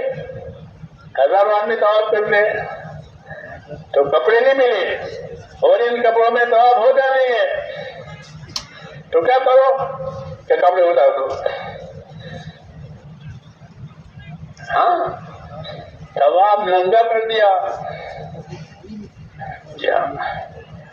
تو بے اثر ہو گیا، بلکہ لعنت ہو گئی، کیونکہ ایک کا دوسرے کے سامنے ننگا ہونا لعنت کا ذریعہ ہے ہمارے شریعت میں، کہ جس حصے کو چھپانا ہے اس حصے کو دوسرے کے سامنے کھولنا بلا وجہ، یہ لعنت کا ذریعہ ہے. تو لباس اتار کر لعنت پر ڈال دیا، عبادت دی لعنت پر کھڑا کر دیا. یہ شیطان کا کام ہوتا ہے. اس لیے اللہ تعالیٰ نے مسلمانوں کو نبی کے ذریعے سے علم و ذکر دیا ہے تاکہ جہالت سے یہ بہک نہ جائے اس طرح. ہاں، اس لیے علم و ذکر دینداری کے لیے ایسی ضرورت ہے جیسے پٹڑی ریل کے لیے. بغیر پٹڑی کے ریل نہیں چل سکتی، اور پٹڑی صرف ریل کے لیے ہے اور ریل پٹڑی کے لیے ہے، ایک دوسرے کا جوڑ ہے. ایسے یاد رکھو، تبلیغ صرف پھرنے کا نام نہیں ہے. پھرنا تو ہمارے حضرت کہتے وہ تو چھٹا حصہ ہے، چھٹا نمبر ہے پھرنا، باقی 5 جہاں گئے. تو ایک نمبر ہمارا علم و ذکر بھی ہے. جی ہاں، کہ علم و ذکر کے ذریعے سے راستہ ملے گا، کہاں پھرنا، کیسا پھرنا، کب پھرنا. ہاں، علماء نے لکھا ہے کہ دین میں 2 چیزیں بڑی ہیں، ایک ایمان، ایک علم. اللہ پر ایمان، رسولوں پر ایمان، آخرت پر ایمان، ایک وہ. اور ایمان کے تقاضے پورا کرنے کے لیے علم. کہ ایمان کے تقاضا ہوتا ہے اطاعت. کوئی پوچھے ایمان کا کیا تقاضا ہے؟ جیسے مال کا کیا تقاضا ہے؟ کہ مال کا تقاضا یہ کہ تجارت کرو تاکہ وہ بڑھے اور باقی رہے. تجارت نہیں کرے گا تو کھا جائے گا، پھر محتاج ہو جائے گا. اس لیے مال کو لوگ تجارتوں میں لگاتے ہیں، انفرادی طور پر بھی اور اجتماعی طور پر بھی. کمپنیاں بنا کر تجارت کرتے ہیں، انفرادی طور پر بھی تجارت کریں تاکہ یہ بڑھے. ایسے ہی میرے بھائیوں، اپنے ایمان کو بڑھانے کی بات ہے کہ تمہارے ایمان کیسے بڑھے گا؟ کہ ایمان بڑھے گا ایمان کے تقاضے پورا کرنے سے. ایمان کا کیا تقاضا ہے؟ ایمان کا تقاضا اطاعت ہے. ایمان کا کیا تقاضا ہے؟ اطاعت. اطیعوا اللہ واطیعوا الرسول لعلکم ترحمون. اطاعت کرو اللہ کی، اس کے رسول کی. تم اللہ رسول پر ایمان لائے ہو تو اس کے اطاعت کرو تاکہ تم پر رحم ہو جائے. اس لیے دعوت کی محنت کے ذریعے سے اپنے اندر اطاعت پیدا کرنے ہیں. اطاعت 2 قسم کی ہے، ایک اجتماعی، ایک انفرادی. ایک اجتماعی اور ایک انفرادی. اجتماعی اطاعت یہ ہے کہ سارے کے سارے مسلمان مل کر اپنے دین کو زندہ رکھیں، اپنے دین کو بڑھائیں. اس کو نصرت کہتے ہیں. کیا کہتے ہیں؟ تمام مسلمانوں پر اللہ نے اپنے دین کے لیے نصرت کی ذمہ داری ڈالی ہے. یا ایھا الذین آمنوا کونوا انصار اللہ. اے ایمان والو، تم سارے کے سارے اپنے دین کے مددگار رہو. یہ ذمہ داری ہے اجتماعی. تم سارے کے سارے اپنے دین کے لیے مددگار رہو. کہ دین کو کس چیز کی مدد ضرورت ہے؟ پیسوں کی، کہ نبی پیسہ نہیں مانگتا، نصرت مانگتا ہے کہ جو کام میں کر رہا ہوں وہ تم بھی اوڑھو، تم بھی اوڑھو۔ تو نصرت ہوتی ہے نبی کا اتباع کرنے سے،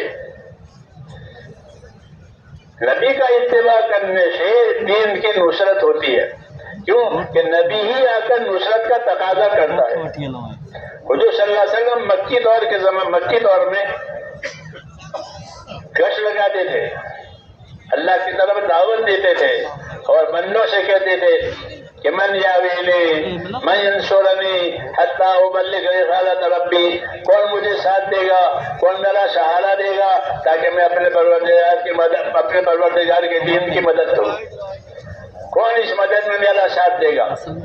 من انصاری الی اللہ، کون مددگار ہے اللہ کی طرف کام کرنے میں؟ تو دین آتا ہے تو دو ذمہ داریاں ڈالتا ہے، ایک شخصی اور انفرادی زندگی کی ذمہ داری، ایک اجتماعی زندگی کی ذمہ داری۔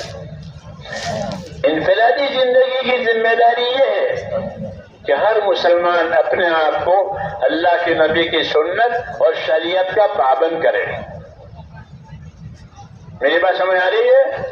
یہ دیکھو کہ تبلیغ میں پھرنے سے کتنی شریعت پر عمل ہو رہا ہے، کتنی سنتوں پر عمل ہو رہا ہے، یہ انفرادی دیکھنا ہے، یہ انفرادی دیکھنا ہے۔ دوسرا دیکھنا نصرت کا ہے کہ ہم نے اپنے دین کو آگے بڑھانے کے لیے کتنی نصرت کی ہے، کتنی اجتماعی محنت کی ہے تاکہ ہر جگہ فضا بنے اور رکاوٹیں ختم ہو جائے۔ تو ہمارے ذمے نصرت کی بھی ذمہ داری ہے اور اتباع سنت کی بھی ذمہ داری ہے۔ ہاں، کہ اتباع سنت کی وجہ سے سارے کام ہو جائیں گے۔ الحمدللہ ہم مسلمان ہیں، ہمارے عقیدے صحیح ہے، ہمارے اعمال صحیح ہے، کوئی خرافات ہمارے اندر نہیں ہے۔ ایک تبلیغ کے ذریعے سے آپ سے کیا چاہا جاتا ہے؟ کیا چلے چاہے جاتے ہیں، 4 مہینے چاہے جاتے ہیں؟ کہ نہ، کہ تبلیغ کے ذریعے سے آپ سے چاہا جاتا ہے اپنے رسول کا اتباع کرو۔ اگر مولانا الیاس صاحب کے ارشادات ہم پڑھا کریں تو ہم کو یہ بصیرت کی بات اندر سے ملے گی، لیکن پڑھتے نہیں ہیں، دروازے بند کر دیے ہیں پڑھنے پڑھانے کے۔ جی ہاں، خالی پھرنا رہے گا یا خالی چکی پھرے گی تو پیٹ نہیں بھرے گا، یاد رکھو۔ خالی ہل چلے گا تو موسم فصل کچھ نہیں، خالی ہل چل رہا ہے، کھیت میں ہل چل رہا ہے اور کچھ نہیں ہے۔ ایسی دعوت نہیں ہے میرے بھائیوں، یہ دعوت دین کی ہے، یہ دعوت علم و ذکر کی ہے۔ اس کی کہ دین کا علم بڑھتا چلا جاوے تاکہ زندگی میں دین کی جو جو ذمہ داری آوے وہ پوری ہو جائے۔ علم ہوگا تو ذمہ داری پوری کرے گا، علم نہ ہوگا تو کیسی ذمہ داری پوری کرے گا؟ اس لیے چلت پھرت جو ہے وہ تو مزاج بنانے کے لیے ہے کہ اپنے ماحول میں سے، اپنے خواہشات میں سے نکل جاؤ اور مسجدوں کے مبارک ماحول میں رہ کر کے علم و ذکر کے ساتھ زندگی گزارو۔ پہلے فضائل کا علم لو، پھر مسائل کا علم علماء سے پوچھو۔ پہلے فضائل کا علم لو اور دوسرے نمبر پر مسائل اور طریقوں کا علم کہ وہ علماء سے پوچھو، کیونکہ طریقے وہ حضرات بتائیں گے کہ رکوع کرنے کا کیا طریقہ ہے، سجدہ کرنے کا کیا طریقہ ہے، اذان دینے میں کتنی سنتیں ہیں، اذان میں کتنی سنتیں ہیں۔ لوگ اذان دے دیتے ہیں، مکے کی اذان، مدینے کی اذان، ہاں اذان میں کتنی سنتیں ہیں تو وہ نہیں معلوم ہے۔ ہاں، کیوں کہ علم و ذکر کی کمی ہے کہ اذان میں اتنی سنتیں ہیں۔ تو ہمارا تیسرا نمبر جو ہے وہ میرے بھائیوں زیادہ توجہ دینے کے قابل ہے کہ تیسرا نمبر عمل میں آیا تو جہالت دور ہو جائے گی، کیونکہ اس میں علم ہے، علم و ذکر، تو اس میں علم ہے اور اس میں ذکر ہے۔ ذکر سے مراد یہ ہے کہ زندگی اطاعت والی بنے، تابعداری والی بنے۔ ذاکر وہ کہلاتا ہے جو اللہ کی اطاعت کرے. کل مطیع ذاکر، علماء نے لکھا ہے کہ کل مطیع ذاکر، ہر آدمی جو اللہ کی اطاعت پر ہے وہ اللہ کا ذاکر ہے. جیسے تصویر پڑھنے والا، تلاوت کرنے والا اللہ کے ذاکر لوگ سب جانتے ہیں، ایسے اللہ کے حکموں کی اطاعت کرنے والا وہ اللہ کے ذاکر ہے. تو علم و ذکر کا یہ مطلب ہے، اسی کی کمی ہے ہماری محنت میں، اسی کمی ہے. میں نہیں کہتا ہوں غلط محنت صحیح ہے، لیکن بعض پہلو کمزور ہوتے ہیں کہ اس میں جو چیزیں جتنی مقدار کی ہونی چاہیے، جب وہ چیزیں اتنی مقدار کی ہو تو وہ چیز اپنا پورا اثر بتاتی ہے، اور کوئی چیز کمی رہ گئی تو وہ کسر بتائے گی. کہ چاول کو پوری گرمی نہیں ملی تو چاول میں کسر رہ گئی، چاولوں میں کمی رہ گئی، وہ کچے ہیں کہ اس کو پوری گرمی نہیں ملی. علم و ذکر کے ذریعے سے میرے دوستوں عملی زندگی کی کمی دور کرنے کی دعوت ہے کہ اپنے عملی زندگی کو علم و ذکر کے ذریعے سے اپنے عملی کمی دور کرو. اگر علم و ذکر نہیں ہوگا تو یا عمل غلط ہوگا یا عمل ناقص ہوگا، یا عمل غلط ہوگا کہ اس میں علم و ذکر ہی نہیں ہے، یا ناقص ہوگا. اس لیے 6 نمبر گننے کے لیے نہیں ہے بلکہ اپنی زندگیوں میں لانے کے لیے. کہ ایمان پہلا نمبر ہے، کہ ایمان میں اتنی قوت پیدا کرنی ہے کہ ایمان ہم کو حرام سے بچائے. ایمان کی طاقت کی وجہ سے بندہ حرام سے بچتا ہے. اگر اس کے ایمان میں طاقت نہیں پیدا ہوئی تو وہ حرام سے نہیں بچے گا. یہ کہ حرام میٹھا بھی ہوتا ہے اور بہت ہوتا ہے. میٹھا ہوتا ہے، رشوت میٹھی ہوتی ہے، سود میٹھا ہوتا ہے. ہاں، ایمان ہوگا تو رشوت نہیں کھائے گا. ہاں، ایمان ہوگا تو سود نہیں کھائے گا. کہ اس کو ایمان بتاتا ہے کہ اس کے پیچھے کیا کیا عذاب ہے، لیکن ایمان نہیں ہے تو وہ حرام میں پا جائے گا. اس لیے پہلا نمبر ہمارا جو ایمان کا ہے، اللہ کے راستے کی محنت کر کے دوسروں کو دعوت دے اپنے اندر اتارنے کی نیت سے جی، تو پھر وہ ایمان میں ترقی کرے گا، اندر تقویٰ پیدا ہوگا. حضرت عمر فرماتے تھے ہم کو تقویٰ ملا ہے. کیا ملا ہے؟ تقویٰ. کہ ہم کو تقویٰ ملا ہے، یعنی اندر خدا کا خوف پیدا ہو گیا، اندر ڈر پیدا ہو گیا. اب آدمی بچ کر چلے گا. اس لیے دعوت کی محنت سے تقویٰ ملتا ہے، اور تقوی کی وجہ سے ہر وہ بات جو اللہ کو ناراض کرنے والی ہوتی ہے اس سے بچنے کی طاقت پیدا ہوتی ہے.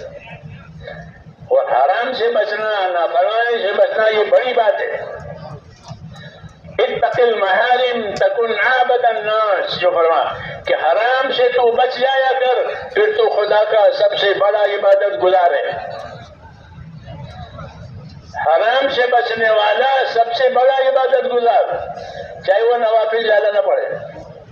لیکن حرام سے بچنا ایمان کی طاقت پر موقوف ہے.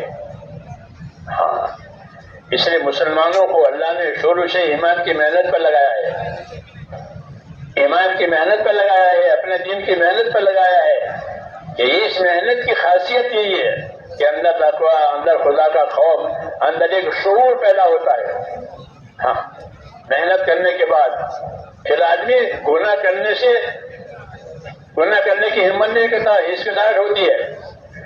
اور جب اس محنت میں آگے بڑھتا ہے تو پھر وہ گناہوں سے بچ کر کے تقوی پر آتا ہے، متقی بن جاتا ہے.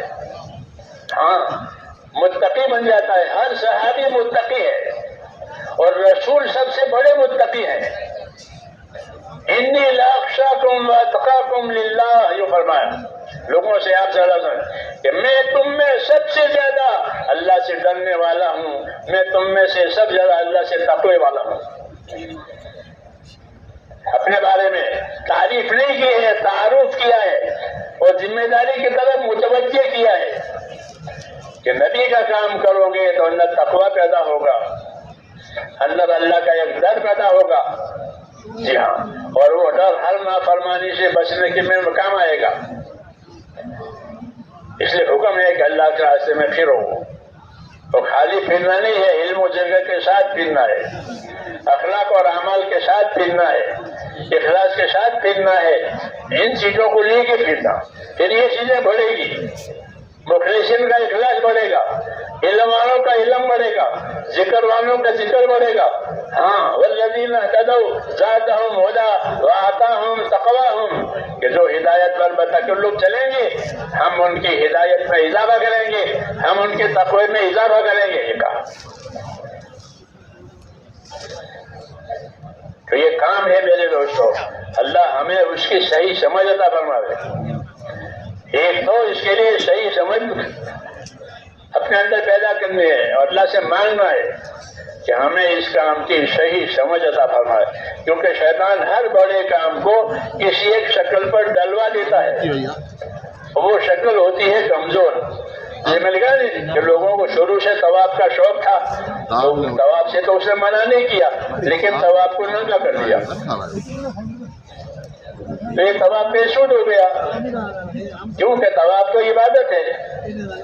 ہماری شریعت نے کہا کہ الطواف بالبیت صلاۃ، جب ہماری شریعت آئی، حضور صلی اللہ علیہ وسلم اپنی شریعت لے کر آئے، لوگ ننگا طواف کرتے تھے، فرمایا الطواف بالبیت صلاۃ، ہماری شریعت کا یہ حکم ہے کہ الطواف بالبیت صلاۃ، کہ بیت اللہ کا طواف تو نماز ہے، تو نماز ننگی ہوتی ہے؟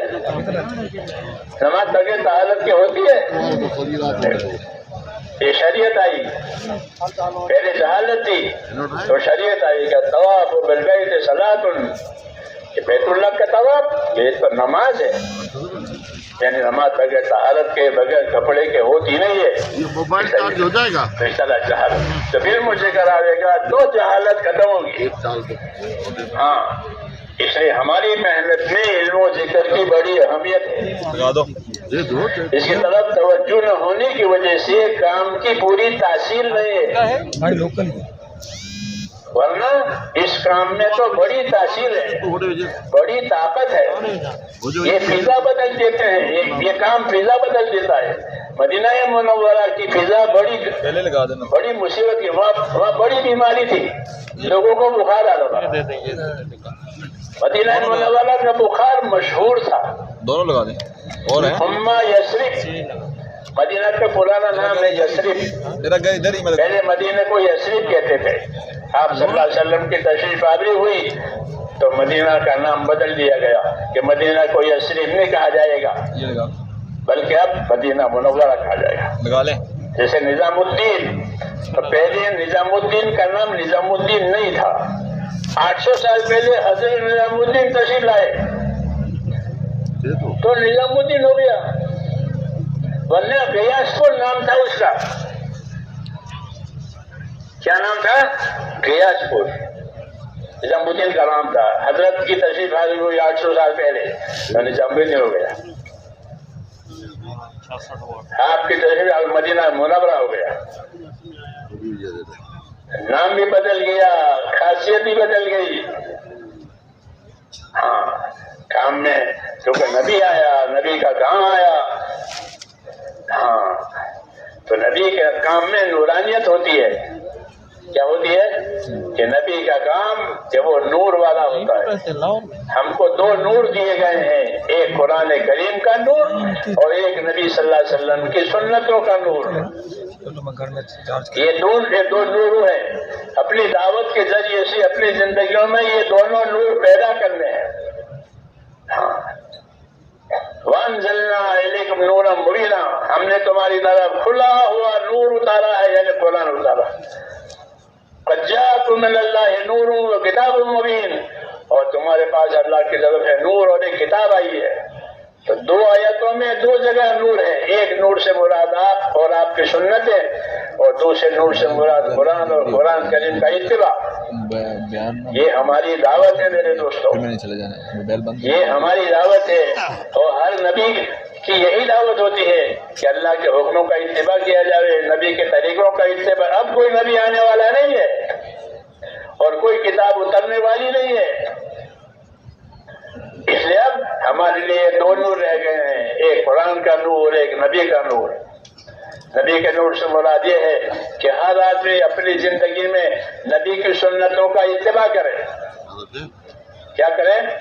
اپنی زندگی میں نبی کی سنتوں کا اتباع کرے. صبح سے لے کر شام تک دیکھے کہ میں کتنی سنتوں پر عمل کرتا ہوں، وہ کتنی سنتیں مجھے یاد ہے. علم و ذکر کا یہ مطلب ہے، علم و ذکر کا یہ مطلب ہے کہ کتنی سنتوں میں میرا عمل ہے. ہاں، وضو کی کتنی سنتیں ہیں یہ بتایا ہے سب. اذان میں کتنی سنتیں ہیں. جی ہاں، سنتوں کا علم وہ اصل علم ہے کہ سنتوں کا علم اگر ہوگا تو حکم کی تابعداری صحیح ہو جائے گی. جی ہاں، اس لیے علم و ذکر کی غایت یہی ہے کہ اللہ کے حکموں کو، نبی کے طریقوں کو سیکھا جاوے، اپنایا جاوے، اپنے آپ کو پابند کیا جاوے. دو ذمہ داری ہے، ایک ذمہ داری شخصی ہے، ایک ذمہ داری اجتماعی ہے. شخصی ذمہ داری یہ ہے کہ ہر آدمی اپنی ذاتی زندگی میں اپنے نبی کی سنت شریعت کا پابند بنے کہ مجھے شریعت یہ کہتی ہے، مجھے سنت یہ کہتی ہے. ہر آدمی اپنی ذاتی زندگی میں اپنے آپ کو سنت شریعت کا پابند کرے. جیسے رسول کو حکم ہے کہ رسول شریعت کی پابندی کرے. ثم جعلناک علی شریعت من الامر فاتبعها. اے نبی، ہم نے آپ کو بھیج کر ایک شریعت دی ہے، ایک طریقہ حیات دیا ہے، آپ اس کے پابند رہیے. پھر جس کا پابند نبی کو کیا ہے اسی کا پابند اللہ نے امت کو کیا ہے.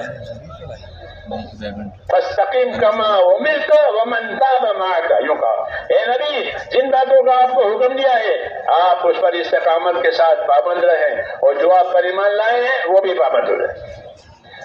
دونوں کی یہ ذمہ داری ہو گئی کہ ہر آدمی اپنی ذمہ داریوں میں اپنے نبی کے طریقوں کا، سنتوں کا پابند رہے. فرائض ادا ہو جاوے. فرائض کا ادا ہونا سب سے زیادہ ضروری ہے. فضائل کی کتاب کھولو گے نا، پہلے ورق پر بنی الاسلام علی 50. اسلام کی بنیاد 5 چیزوں پر، یہ 5 فرائض ہے. یہ 5 فرائض ہے، اس کے بغیر اسلام نہیں ہے.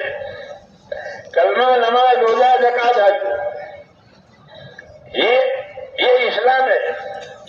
اس کو اپنی زندگی میں لانا ہے. جی ہاں، صحیح ایمان، صحیح عبادتیں، اس کے ہم پابند بنے. ہمارا ہر ساتھی صاحب ترتیب ہونا چاہیے. یہ کوئی نہیں کہتا. ہمارا ہر ساتھی صاحب ترتیب ہونا چاہیے. صاحب ترتیب جانتے ہو؟ صاحب ترتیب اس کو کہتے ہیں جس کے ذمہ کوئی نماز باقی نہیں ہے. سب پڑھ لی، جو چھوٹ گئی تھی وہ بھی پڑھ لی. اب زندگی دے گا اللہ تو اگلی پڑھیں گے. کوئی نماز باقی نہیں ہے، پڑھ لی سب. غفلت کے زمانے میں بہت سی نمازیں قضا ہو گئی تھی، تبلیغ میں لگ کر وہ سب پوری کر لی. اب کوئی نماز باقی نہیں ہے. جو اللہ زندگی دے گا تو اب عشاء کی نماز پڑھیں گے، پھر زندگی دے گا تو فجر پڑھیں گے. اس کو صاحب ترتیب کہتے ہیں. تو ہمارا ہر آدمی، یہ پرانے حضرات ہیں تو پرانے حضرات صاحب ترتیب ہونے چاہیے. ان پر کوئی فرض باقی نہ ہو. جو مالدار ہے وہ پوری زکات دے اپنے مال کی. خالی چلوں میں جانا یہ تو استعداد پیدا کرنے کے لیے ہے، کیونکہ بیمار ہے، طاقت پیدا کرنی ہے.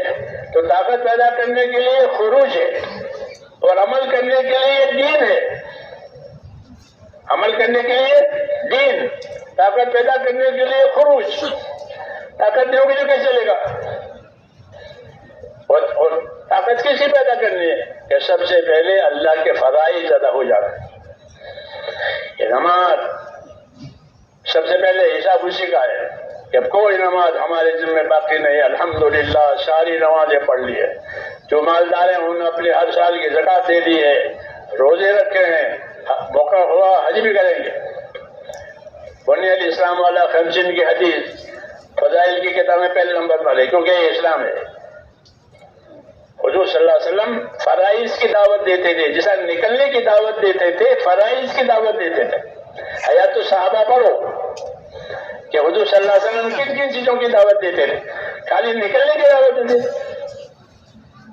کیا فرائض کی دعوت دیتے تھے کہ جو جو چیزیں فرض ہیں وہ ادا کرو، کوئی فرض ہمارے اوپر باقی نہ رہے، اس پر عمل، اس کی دعوت، اس کی تعلیم. ہاں تعلیم میں دونوں باتیں ہیں کہ اس کی فضیلت بھی معلوم ہے، اس کا طریقہ بھی معلوم ہے. نماز کی فضیلت بھی معلوم ہے، نماز کا طریقہ بھی معلوم ہے. یہ علم کا تقاضا ہے کہ علم اس کی فضیلت بھی معلوم ہو، اس کا طریقہ بھی معلوم ہو. جب طریقے سے عمل کرے گا تو فضیلت ملے گی، بے طریقہ عمل کرے گا تو فضیلت نہیں ملے گی. یہ کام ہے میرے دوستوں، اور اسی طرح اپنے آپ کو اس میں چلانا ہے تاکہ یہ جو 6 نمبر ہیں وہ زندگی میں آوے. کیا آوے؟ عبادت کا شوق بڑھ جاوے. تبلیغ میں پھر کر جو سنت 3 میٹر آ جاؤ بھائی، یہ بات غلط ہے. پوری نماز پڑھے. ہمارے شہر دلی میں جو دلی کے مسلمان پابند ہوتے تھے وہ عشاء کی 17 رکعت پڑھتے ہیں، ہمارے یہاں سے 9 پڑھتے ہیں. 2 سنت 3 میٹر 4 فرض. آ جاؤ بھائی. تو اس کو ایسا نہیں بنانا ہے. عشاء کی کتنے رکعتیں ہیں؟ 17 رکعتیں ہیں. تو عشاء کی 17 رکعتیں پڑھیں. جی ہاں، جو رکعتیں لمبی پڑھنے کی ہیں اس کو لمبی پڑھیں، جو رکعتیں مختصر پڑھنے کی ہیں اس کو مختصر پڑھیں. اس کو علم و ذکر کہتے ہیں کہ حضور صلی اللہ علیہ وسلم فجر کی 2 سنتوں کو ہلکی پڑھتے تھے، جیسے قل یا ایھا الکافرون پڑھی، قل ھو اللہ پڑھی. فجر کی 2 رکعت سنت وہ سب سے زیادہ تاکید کی ہے، وہ موقدہ ہے، لیکن اس کو آپ ہلکی پڑھتے تھے. جو بھی 4 سنتوں کو وہ بھی موقدہ ہے، اس کو آپ لمبی پڑھتے تھے. یہ طریقے ہیں، یہ کو طریقے کہلاتے ہیں. ہمارے حضرت شیخ رحمۃ اللہ علیہ کو ہم نے رمضانوں میں دیکھا کہ وہ ظہر کی 4 سنتوں میں 1 پارہ پڑھتے ہیں. کہ وہاں سہارنپور میں اذان اقامت میں آدھا گھنٹہ ہوتا ہے، اذان کے بعد آدھا گھنٹے سے اقامت ہوگی، تو اذان ہوتے ہی نیت پڑھ لی، اور 4 سنتوں میں 1 پارہ. تو 4 سنتوں میں 1 قرآن شریف ختم ہو جاتا تھا. کہ یہ تو بڑوں کی باتیں ہیں. جی ہاں، اللہ ان کو سرفراز فرماوے. ہمارے لیے نمونے ہے کہ تاکہ ہم بھی ہمت کریں، کوتاہیوں میں سے نکلنے کے لیے یہ قصے سنائے جاتے ہیں. یہ نہیں کہا کہ ایسا کرو، کیونکہ سب میں ایک طاقت نہیں ہوتی، اللہ نے مختلف طاقتیں دی ہے، لیکن کوتاہیوں میں سے نکلنے کے لیے یہ چیزیں مفید ہوتی ہے کہ اس کی وجہ سے کوتاہیوں میں سے نکل جائے گا. بزرگوں کی باتوں سے، اس لیے صحابہ کی حیات اور صحابہ کے حالات لکھے ہیں حضرت جی رحمۃ اللہ نے حیات الصحابہ، کہ جس سطح پر ہم کو جانا ہے وہ سطح یہ ہے صحابہ کرام کی. یہ لوگ تھے کہ جن سے اللہ راضی ہو گیا، صحابہ کرام. تو اس کام کے ذریعے سے ہمیں ان کے پیچھے چلنا ہے، ان کا راستہ لینا ہے.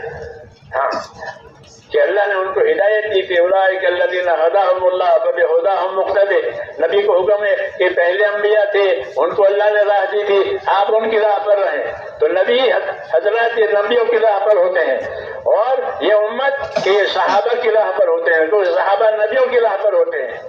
ہمارے اب نبی کے بعد تو کوئی نبی آئے گا نہیں. ہم کو نبی نے اپنا راستہ دیا اور وہ راستہ صحابہ نے اختیار کیا، اور وہ صحابہ کی زندگی میں حضور صلی اللہ علیہ وسلم کے طریقوں کی تفصیل آ گئی تو آسانی ہو گئی. اس لیے میرے دوستوں ہمارے سامنے یہ چیزیں ہونی چاہیے. ہاں، کہ صحابہ کیا کہتے تھے، کیا کرتے تھے، کیسا کرتے تھے، کہ ان کی زندگی سے آسانیاں ملے گی، عمل کے طریقے ملیں گے. اس کو علم و ذکر کہتے ہیں. علم و ذکر یہ تو پٹڑی ہے اس دعوت کی، بغیر پٹڑی کی گاڑی نہیں چلے گی، علم و ذکر کے ساتھ چلے گی. اس لیے اس کی طرف توجہ دینی ہے. الحمدللہ سب ذہن دل ہموار ہو گئے ہیں. اب کوئی کسی کے ذہن میں کوئی مخالفت نہیں ہے. الحمدللہ قلوب اور دل اللہ کی طرف مائل ہو گئے ہیں. اب اصل چیز پر اپنے آپ کو پورا اتارنا ہے اور اللہ سے پوری توفیق مانگنی ہے کہ اللہ تعالی ہمیں اس کام پر صحیح طریقے پر چلاوے، تاکہ آنے والی امت اس کو دیکھ کر صحیح رخ پر چلے. وہ رخ کہ علم و ذکر کا ہے، کہ ایمان، عبادت، علم و ذکر کے ساتھ، غفلت اور جہالت کے ساتھ دین نہیں ہوتا. دین میں غفلت نہیں ہوتی، دین میں جہالت نہیں ہوتی، دین میں علم ہوتا ہے، ذکر ہوتا ہے۔ وہی مقصد ہے اس کا، اس دعوت کا، کہ ہر آدمی کی زندگی علم و ذکر پر آوے، تاکہ وہ اللہ کے حکم، اللہ کا جو حق ہے وہ ادا کرے۔ حدیث شریف میں حضرت معاذ سے پوچھا کہ آج یا معاذ تدری ماذا حق اللہ، اے معاذ آپ کو معلوم ہے اللہ کا کیا حق ہے؟ کسی مجھے نہیں معلوم ہے، آپ بتائیے۔ کہ اللہ کا حق یہ ہے کہ اسی کی عبادت کی جائے گی، اس کے ساتھ کسی کو شریک نہیں کیا جائے گا۔ تو عبادت اللہ کا حق ہے، اسی کے لیے پیدا ہوئی ہے، اسی پر سارا نظام چلے گا۔ زندگیاں جتنی عبادت پر آئے گی اتنی مددیں آئے گی۔ اس کی دعوت بھی ہے، اس کی تعلیم بھی ہے، اس کی محنت بھی ہے، اور اس کے لیے اپنے آپ کو تیار کرنا ہے۔ اللہ نے جانے مالی طاقتیں مسلمانوں کو دنیا بڑھانے کے لیے نہیں دی ہے، ہاں دنیا کمانے کی اجازت ہے، لیکن مسلمان کی جانے مالی طاقت وہ اللہ کے کلمے کو بلند کرنے کے لیے ہے، کہ ہماری محنت سے اللہ کی بات اونچی ہو جاوے، اللہ کا کلمہ بلند ہو جاوے۔ جی ہاں، اس کا حکم ہے۔ اگر یہ ہوا تو پھر ہر قسم کی پریشانیوں کے دروازے بند ہو جائیں گے۔ ہاں یہ حدیثوں میں کہ علیکم کہ تم دین کی محنت ضرور کرو، کہ یہ محنت جنت کا دروازہ ہے، اور یہ محنت کی وجہ سے تمہاری پریشانیوں کو اللہ تعالیٰ اٹھا لے گا۔ حدیثوں میں ہے کہ اس محنت کی وجہ سے اللہ تمہاری پریشانیوں کو اٹھا لے گا، یہ بشارت ہے، اور یہ جنت کا دروازہ ہے محنت۔ اس لیے میرے بھائیوں اپنے آپ کو اس پہ چلانا ہے، صحیح معنی میں لگانا ہے، اور ہر امتی کے ساتھ ہمدردی کرنی ہے، کہ ہر امتی اس پر آ جاوے، ہر مسلمان اس پر آ جاوے، کیونکہ دین ہمارا ہے، سارے مسلمانوں کا ہے، اس لیے دین میں ہمدردی ہے۔ ہاں کہ ہر ایک کے ساتھ ہمدردی، اپنی ذات کے ساتھ بھی ہمدردی تو کریں گے انشاءاللہ۔ آپ بتاؤ اس کے لیے کون کون تیار ہے کہ یہ تقاضے جو ہیں دین کے، علم و ذکر والے، یہ بھی پورے ہو جانے، عبادت کے تقاضے ہیں وہ بھی پورے ہو جانے۔ اگر یہ ہو گیا تو اللہ دنیا کے حالات میں برکتیں اتاریں گے۔ وَلَوْ أَنَّ أَهْلَ الْقُرَىٰ آمَنُوا وَاتَّقَوْا لَفَتَحْنَا عَلَيْهِمْ بَرَكَاتٍ مِّنَ السَّمَاءِ وَالْأَرْضِ، کہ شہروں میں اور بستیوں میں رہنے والے لوگ اپنی زندگی ایمان تقوی پر لاویں تو ہم ان کو آسمان سے بھی برکتیں دیں اور زمین سے بھی برکت دیں۔ اب بتاؤ جی فرمائیے۔ صرف وہ احباب کے نام لکھانے وہ کھڑے ہوں گے، باقی ساتھی بیٹھے رہے، بیٹھے رہیے جی، صرف نام لکھانے والے کھڑے ہو جائیں ممبر کے سامنے بھی، اور جہاں جہاں بیان سن رہے ہیں لاؤڈ اسپیکر پر وہاں تشکیل والے موجود ہیں، ان کو نام لکھائیں جی۔ جی بھائی بکر سے بھائی محمد صاحب ہیں، ہمارے پوری جماعت ہے 4 مہینے کی۔ کہاں سے؟ لیا سے، آسٹریلیا سے۔ کتنا وقت ہے؟